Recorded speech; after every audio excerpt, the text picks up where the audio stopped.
All right, welcome guys. Welcome to the show. This is Strength for Today's Man. We are in volume 118. Thank you guys for tipping into the room today. Thank you guys for taking a little time out of your busy schedule, because I know how busy you guys are. I know that you guys are out there grinding hard, trying to get it done, trying to get that assignment in, trying to get those goals met. But thank you guys for listening in. Thank you for tuning in today. I'm not going to hold you long. I want to read 1 Corinthians 16, 13 and 14 today. It says, "Be watchful, stand firm in the faith, act like men, be strong. Let all that you do be done in love." So here's what I want to talk about: the courage to be what others won't. Do you have the courage to be what others won't? Do you have the courage to do what others won't? And what am I talking about here? Well, in essence, I want to touch on fatherhood, because there is a crisis of fatherhood today. Even in the U.S. Census Bureau, they say 24 million children, which is 1 in 3, live in homes without their own dad. Look around. That seems to be the norm as of late. Children are growing up without fathers in the home. They're growing up without men in the home. They're growing up without a dad, their own dad in the home.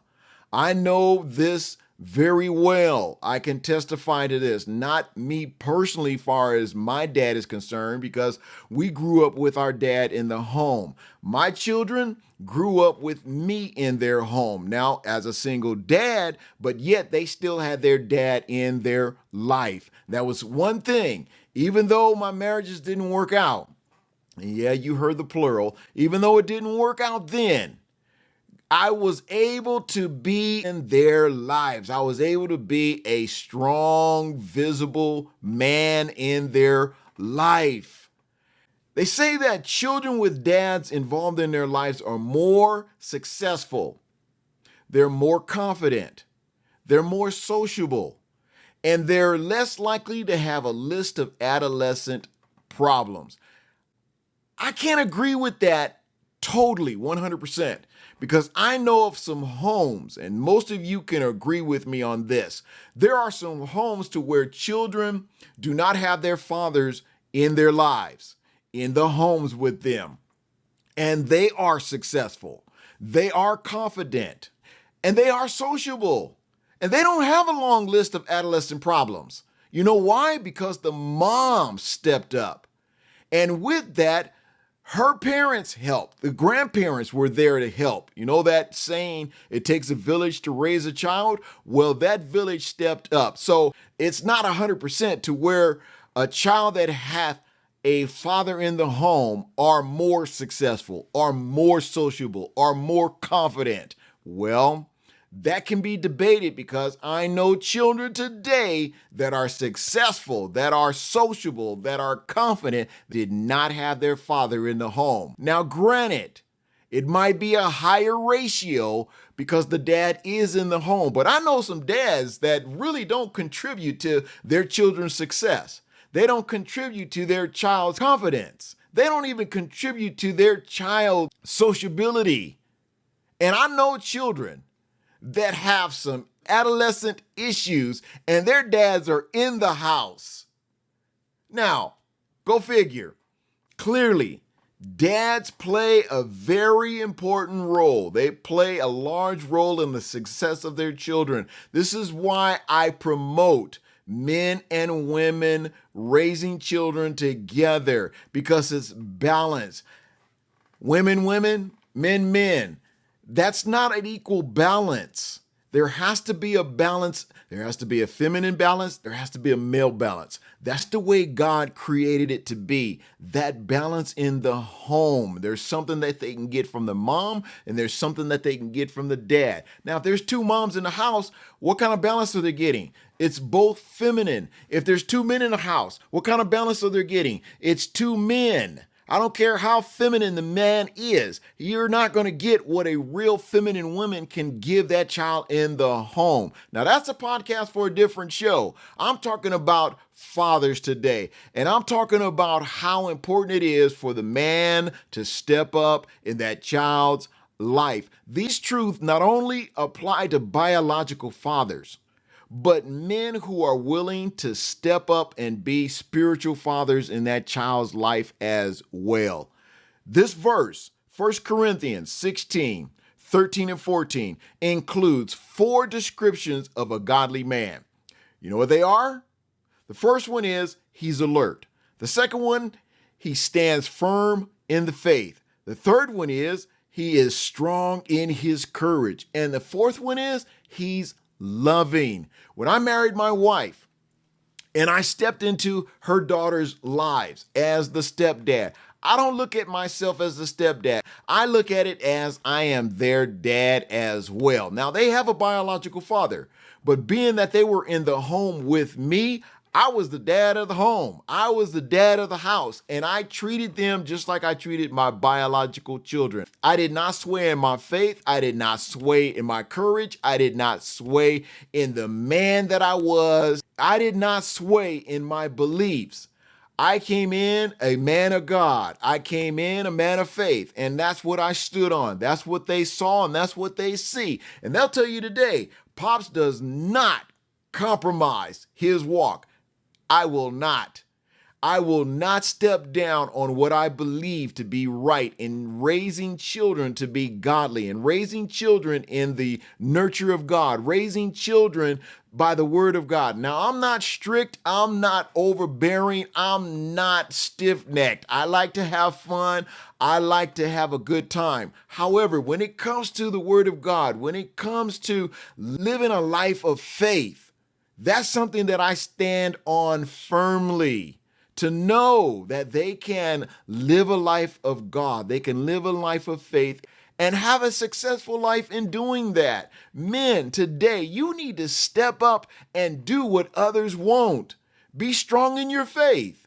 Be strong in your love. Be courageous. Be strong in your stand for God. Let them know that, yes, you are a man of God. You are a man of faith. You are one that they can come to if they have problems. You are a man they can come to if they need to talk. You are a man that will encourage them. You are a man that will lead them to God. You are a man that will study with them, teach them the ways of God. Do you have the courage to do what others won't?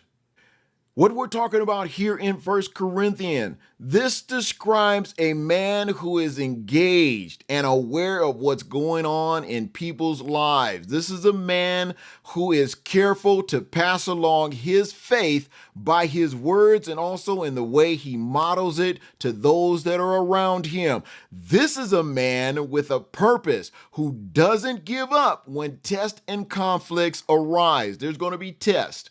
There's going to be conflicts that arise in your blended family, but you have to stand firm on what is right, teaching them the truth, teaching them what's right.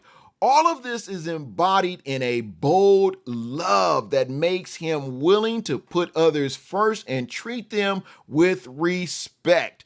You not only love them, but you treat them with respect, and that will return. You love them. You respect them. They will love you. They will respect you.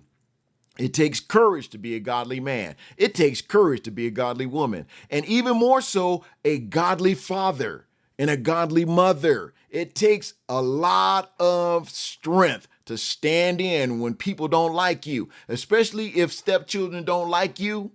It takes a lot to stand in there and love them regardless. Now, I didn't have that problem. I came in, I was just a bubbly guy anyway. I was just a loving guy from the start. So as I was, I am today.